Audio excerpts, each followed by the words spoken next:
Welcome to another deep dive. We're heading to Haiti today, Oh, hey. an island with a truly captivating history. It's it's it, it's one of those places with such a complex story. Yeah, Really challenges how we think about simple narrative. exactly. I mean, we hear about the hardship, but Yeah. it's also Yeah. it's a story of incredible resilience, Yeah. And Yeah. looking at it forces us to confront the whole legacy of colonialism. Yeah. What's its impact been on the world today? I mean, Hmm. to really understand Haiti, Yeah. we have to go way back, Way back. before Europeans even arrived. Okay. So picture this, a vibrant Hispaniola, Yep. populated by the indigenous Taino people, Yeah. and then comes 1492. Columbus. Columbus arrives. Right. And things change Everything changes. Yeah. dramatically. This is where we see this pattern Oh, yeah. that just keeps repeating in Haiti's history. Over and over. External forces coming in, Yeah. imposing their will, Mm. reshaping the island for their own gain. It's a familiar story, unfortunately. Sadly, it is. So first it's the Spanish. Driven by gold. Of course. Conquest. It's the same story everywhere they go. Yeah. Then the French come along. Establish themselves on the western third of the island. And then in 1697, We get the formal division they... under French control in the west. Yep. And the eastern part becomes what we know as The Dominican Republic? the Dominican Republic. But it's not just lines on a map. No, no, no. This division sets the stage for two very different paths. Two very different trajectories for these two halves of the island. Yeah, and both of them profoundly shaped by what happens to the Taino. Yeah.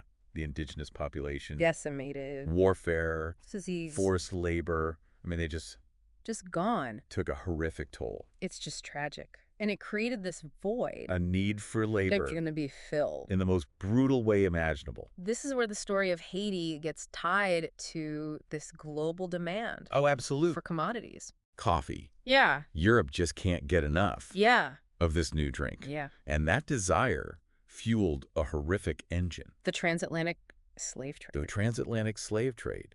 Yeah. Hundreds of thousands Wow. of Africans forcibly brought to Haiti. I mean, they transformed the island. Into this massive... Sugar and coffee plantation system. It's hard to believe that our morning coffee I know. has such a dark origin story. It does. And by the 1750s... Haiti's producing nearly 50% of France's entire GNP. That's mind-boggling. It is. Just an incredible amount of wealth And all built on on the backs of enslaved people. under the most brutal conditions. It was brutal. The Haitian slave system Really? was notorious. Even compared to... Oh, yeah, even among other Caribbean colonies. Wow. Incredibly high mortality rates. It's just Systematic cruelty, all designed to squeeze out every last drop of profit. so easy to just see the numbers Right. and forget that these are These are lives. Yeah. Families torn apart. generations. Generations. Suffering. Unspeakable suffering. And it's not just an economic system. It's dehumanizing. Yeah. We have to remember that. This wasn't just about economic exploitation. It was about power, Power. control. And just complete disregard for human dignity. Right. I mean, the dehumanization inherent in slavery. It had a lasting impact. Oh, it did. Yeah. It had a lasting impact on Haitian society. Mm-hmm. And some of it you can still see today. It's a tough thing to think about. It is. It gets even more complex when you realize that Even after gaining freedom. some Haitians perpetuated this cycle. This is where things get really nuanced. You see, during French rule, Okay. there was this small group Okay. of freed slaves All right. and people of mixed African and European descent, Okay. the gens de couleur. De gens de couleur. They gained some power, Okay. limited, Yeah. but Yeah. still. Yeah. They adopted French customs. Yeah. And sadly, they also embraced. The system of slavery. They embraced the system of slavery. So they become complicit In a way, yeah. in the very system that oppressed their ancestors. It's a very difficult truth to grapple with. It really is. It speaks to the complexities of power Yeah. and how oppressive systems can just Yeah. distort even the most basic human values. So let's fast forward Okay. to 1804. Right. This is a turning point, Big year. not just for Haiti, Yep. for the world. The world. Haiti throws off French rule. After a long and bloody struggle, Yeah. they become the first Black Republic. A victory for freedom, Monumental moment. self-determination. It really is. Yeah. The Haitian Revolution Yeah. stands as this testament Yeah. to the human desire for liberty and equality. But Oh, It doesn't end there. there's always a but. This victory came at a steep price, Okay. and it really sets the stage for a whole new set of challenges. That are gonna haunt Haiti for generations to come. Yeah. We were talking about Haiti's independence. This hard-won victory Hard-won. should have been this beacon of hope. It should have been. And instead, Instead, it ushered in all these new as obstacles. you said, a tragic irony. It is this fledgling nation, the first of its kind, Yeah. declaring black liberation to the world. For a war. That's still dominated by colonial powers. I mean, The reaction oh yeah. was swift and brutal. So the U.S., England, Other European nations, fearing the spread of slave revolts. they were terrified Yeah. that this would spread Yeah. to their own territories. So they imposed them Devastating international boycott. on Haiti, punishing them. Imagine being punished for achieving freedom. It's unbelievable. That's exactly what happened. And this boycott wasn't just symbolic. No, this was economic warfare. Yeah. Crippled Haiti's ability to trade, Mm. to rebuild, to even establish itself as a legitimate nation In the eyes of the world. for the world. And then on top of that, Yeah, the reparations. it's just mind-boggling to Yeah. me. It really illustrates how deeply ingrained the mindset of slavery was.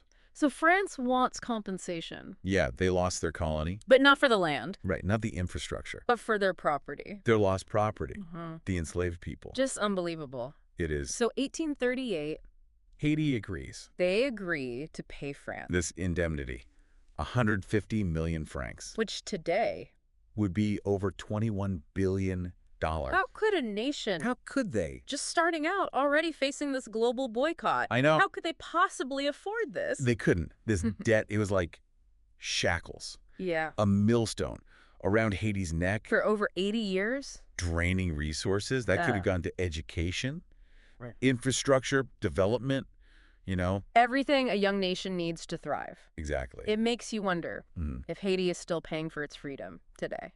In a way, I think they are. The legacy of this debt, undeniable. Yeah. It set Haiti on this path of economic instability that they just haven't been able to shake. And as if the debt and the boycott weren't enough, Right. Haiti also faces direct intervention.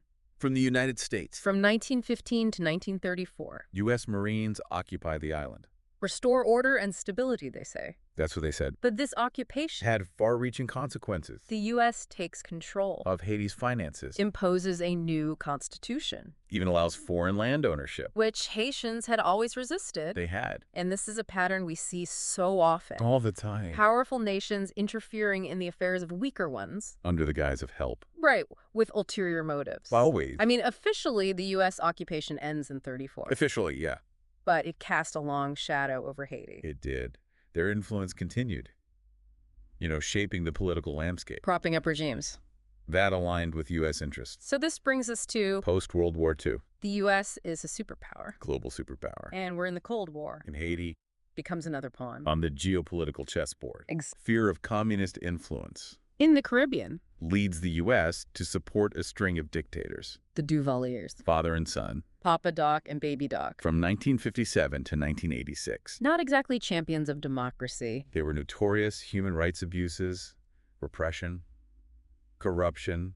It's a brutal chapter in Haitian history, It is. and the U.S. support. For the Duvalier regime is really a stain on their foreign policy record. It really shows how Cold War anxieties often trumped concerns for human rights. and democratic values. It's hard to reconcile the image of the U.S. as this beacon of freedom. Right, their support for these oppressive regimes. Yeah, It's a reminder that foreign policy is often driven by real politics, real politic. power, and national interest. Yeah, and sometimes those things override any idealistic principles. So for decades, Haiti was trapped, in this cycle of exploitation and external control, first by colonial powers, then by debt. and then by U.S. influence during the Cold War. It's a story of resilience, Oh, absolutely. and also this cautionary tale. About the challenges of forging your own path A truly independent path. and a world dominated by powerful interests. And this brings us to 2010, this pivotal event, that shook Haiti to its core. the devastating earthquake. So we've been talking about Haiti's history, Centuries of, all these challenges, yeah, colonial exploitation, crippling debt, political interference, and then 2010. a natural disaster of unimaginable scale. It's hard to overstate the devastation. Magnitude 7.0, Wow. centered just southwest of Port-au-Prince. The capital? Buildings collapsed, infrastructure just wiped out. And the death toll Staggering. ranged from hundreds of thousands. To over 300,000 people. It's just, A humanitarian crisis of epic proportions. it was I remember watching the images on the news and just feeling helpless. so helpless. How could Haiti possibly recover from this? And that's where the conversation about aid gets really complicated. Okay. Billions of dollars poured into Haiti From around the world. from all over. A testament to human compassion. In the face of tragedy. Yeah. But the question How is, effective was it? yeah, did it actually reach the people who needed it most? That's the question we have to ask. Not just for Haiti. But anytime. Anytime there's a massive influx of aid after a disaster. It's a tough one. It is. In Haiti's case, a lot of that aid ended up going to foreign NGOs, Okay. international organizations, with good intentions, of course. Right. But often, they were operating outside of the Haitian government's control. So. You had this parallel system, sometimes duplicating efforts, sometimes working at cross purposes. So instead of empowering Haitians to rebuild They kind of reinforced this sense of dependency on outside help, on outside help. it's one of those unintended consequences that we just don't think about. Right. There's this fine line Mm-hmm. between providing essential aid Yeah. and undermining a nation's ability to govern itself and to rebuild in a way that reflects their own needs. It's like a catch-22. It is. A nation devastated by disaster needs help, Right. but that help can actually hinder long-term recovery. It's tough. So where does this leave Haiti today? Mm. I mean, after all this. Centuries of colonial exploitation, Wow. the debt, the political interference, the earthquake. Is there any hope for the future? There's always hope. Yeah. And I think for Haiti, it lies in the Haitian people. Okay. Throughout their history, they've shown incredible resilience, Yeah. this fierce spirit of independence, Oh. and a deep connection to their culture. We saw it in their fight for freedom, Absolutely. their resistance to the U.S. occupation, Yeah. and their efforts to rebuild after the earthquake. Exactly. And while they still face enormous challenges, Like what? poverty, Mm. political instability, Yeah. environmental degradation, there's also a vibrant civil society, Yep. this growing entrepreneurial spirit, Yeah. and just this incredible well of artistic and cultural expression. So Haiti's story isn't over. Not at all. And it's one we need to keep paying attention to. We do, Not just as this tale of hardship. but as a testament to the human spirit Yeah. and the potential for positive change. That's a great point. As we wrap up our deep dive, Yeah. what are some of the big takeaways for you? You know, I think for me, it's reflecting on Haiti's journey and asking ourselves, Yeah. what can we learn from their experience? How can we be more informed and engaged global citizens And work towards a world. where all nations have the chance to thrive? Yeah, those are powerful questions to consider. Thank you for joining us on this deep dive It's been a pleasure. into Haiti's complex history, understanding the past, It's so crucial. to navigating the present, and shaping the future. And we hope this has sparked your curiosity, I hope so. inspired you to learn more. Until next time, keep exploring, keep questioning, and keep learning.